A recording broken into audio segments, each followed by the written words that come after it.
اللہ نے آدم اور نوح اور خاندان ابراہیم اور خاندان عمران کو تمام جہان کے لوگوں میں سے منتخب فرمایا تھا، ان میں سے بعض بعض کی اولاد تھے، اور اللہ سننے والا ہے، جاننے والا ہے۔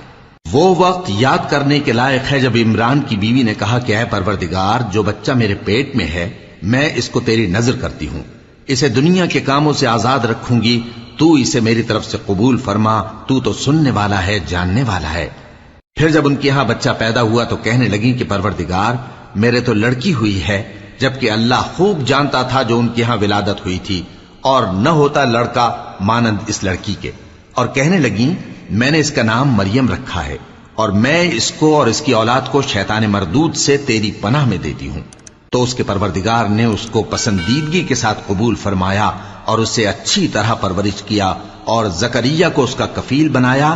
زکریا جب کبھی عبادت گاہ میں اس کے پاس جاتے تو اس کے پاس کھانا پاتے۔ یہ کیفیت دیکھ کر ایک دن مریم سے پوچھنے لگے کہ مریم، یہ کھانا تمہارے پاس کہاں سے آتا ہے؟ وہ بولی کہ اللہ کے ہاں سے آتا ہے، بے شک اللہ جسے چاہتا ہے بے حساب رزق دیتا ہے۔ اس وقت زکریا نے اپنے پروردگار کو پکارا، عرض کی کہ پروردگار، مجھے اپنی طرف سے اولاد صالح عطا فرما، تو بے شک دعا سننے والا ہے۔